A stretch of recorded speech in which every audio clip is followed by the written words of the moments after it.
Hi, and welcome back to the second hour of Focal Point on AFR Talk. Brian Fisher is my name. Just to follow up on my conversation with Martin, the atheist from Virginia, you know, what I tried to explain to Martin is, look, he was accusing me of doing the same thing to the shooter, sort of falsely categorizing people. I was arguing that the left was trying to demonize him by emphasizing the fact that his family had at some point in the past been a religious family and gone to Bible studies. That's how they led off their profile. In other words, there's a meme there. There's a sort of a template that they're following, and they're trying to plant in our minds the idea, the thought that this guy was a religious right-wing fanatic. That's what they want you to think right away. Religious family Bible studies, religious right-wing nut job. They know that that's where they're going. That's the narrative that they're trying to present, and that's how they're trying to categorize this guy. And my point is that analysis simply does not stand up to the facts. It doesn't stand up to the truth. I wasn't making up my own category for him. I wasn't imposing my own template on him. I was simply reporting the truth or reporting the fact of how he, in fact, had described himself as an opinionated socialist, this according to his classmates. Number to call if you would like to join the conversation is 888-589-8840, 888-589-8840. Let's start the second hour with a quick phone call from Brock in Park Hill, Missouri. Brock, welcome to Focal Point. What's on your mind? Well, first of all, Merry Christmas. Merry Christmas to you, sir. Well, it's I personally think it's just a way to demonize religious people. Say that again? I think people are just trying to demonize Christians nowadays. Yeah, you know, and I think you're right. You know, I think, you know, the reality is that there are what I call secular theocrats.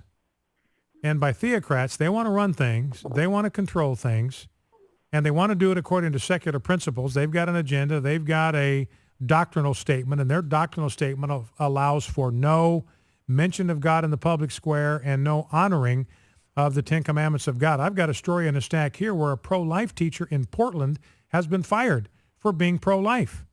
He opposed a Planned Parenthood abortion clinic in downtown Portland. He opposed a Planned Parenthood team coming into his classroom to indoctrinate students, and for that he's been fired. So being, supporting sanctity of life in the eyes of secular theocrats, that is heresy, and heretics must be punished. So I agree with you, Brock. I think they're after it. It's a war on Christians and really a war on Christ, because that's who we stand for. Yeah, if you remember about 7 years ago, if you would try talking to people about Christ, they would go, what about Buddha, what about Islam?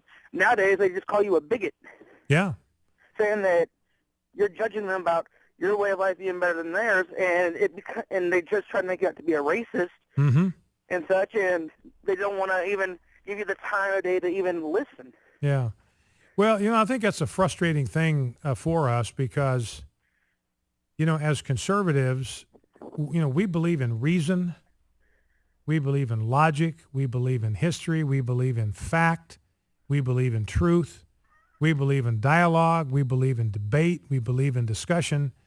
And the way that advances is you have one side presents his case, and then the other guy responds back, and you try to have a discussion that's rooted in rationality. But Brock, when somebody's first reaction to something you say is to call you a bigot or a racist, I mean, they've stopped dialoguing now, and they've simply gone to slander and accusation. And I think the reality is, this is what's frustrating, but probably something that we need to accept, is most people on the left, they appear to be interested in discussion, but they're not. You know, they're just interested in haranguing us. They're interested in being snarky toward us. They're interested in stirring up as much trouble on our Facebook pages, on our websites, and our Twitter feeds as they can. They really are not interested in the truth. That's not what motivates them, but that is what motivates us. And I think part of the problem, Brock, and I'll let you respond to this, then part of the problem is we want other people to pursue the truth like we do. So we kind of hope that they will be interested in dialogue and discussion and debate, and then we're disappointed time and time again when we find out. I'm not saying this is true of all liberals. Don't misunderstand me. I'm not saying it's true of all liberals, but it happens a lot of the time where we discover, look, they're just not interested in dialogue, and they just want to shut down conversation by some kind of cliche accusing us of racism or bigotry. No, yeah. Yeah. All right, Brock. Well, listen, I appreciate that. Thank you very much for that call.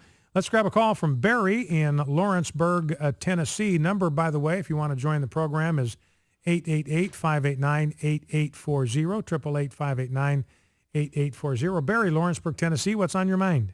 Hey, Brian. Enjoying your show, buddy. Thank you, sir.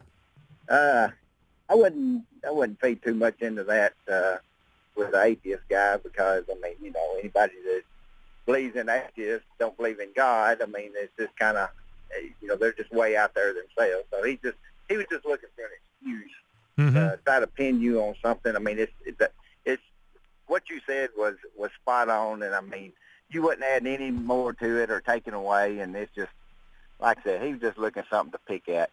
Yeah. But, you know, the thing about it is, if you're an atheist, you know, the Bible is the holy grail. I mean, if you can find one thing, I mean, it's been picked through, pulled at, and if you can find one thing that's not true about the Bible, the whole thing is not true. Well, you know, and the interesting thing here, Barry, is that, you know, you and I agree with a Democratic senator, Mark Pryor. I mean, he made a big deal out of running an ad holding a Bible and saying, this book is my compass. I'm not ashamed to say that I believe it and my life is guided by it. Well, that's what we believe. So I guess, Barry, Exactly. if, you know, we're agreeing with this Democratic member of the United States Senate. Well, they just keep wanting to take, you know, it's just like they just want to twist everything around, and they just don't want it to be anything like that. They want to pinpoint it on the right wingers, and yeah, you know, it's like you know, they've got this template and they want to wedge everything into that template, and they'll try to force it to fit, even if they don't have the evidence to back it up. All they have is their prejudices and their biases and this urge to demonize conservatives and Christians in particular. You know, when my kids were young, we had this little game, and I don't know if you've seen this, Barry. I don't know how old you are with your kids. We had this little game. We had this like this sphere, and it had all these like holes in it. I mean, they were all different shapes. One was in the shape of a star, and one was in the shape of an oval. Yeah. And so the kids would spend a lot of time playing with that thing on the floor and finding the shape that went in that particular hole. And they would think maybe a shape would go into a particular hole, so they would push and they would press and they'd try to force. And finally, they'd have to give up trying to make it fit. And it's kind of that's what happened with the shooter. The left was just determined to make this guy a religious right-wing fanatic, and they just couldn't make it fit because the facts simply wouldn't support it. Right. All right, Barry, listen, I appreciate your call. All right, thank you very much for that. Focal Point AFR Talk, 888-589-8840 is the number to call, 888-589-8840. Kind of on a roll with liberals today. Read the opinion piece from Camille Paglia, who's a hardcore feminist, about how this is a man's world, about how women often take for granted the kind of infrastructure that men have built that make their lives possible. And she's not saying men are superior to women, and we're not saying that either. We are saying they are equally important, equally significant. Each of them have an irreplaceable contribution to make to their lives, their marriages, their families, and our civilization. Back in 2.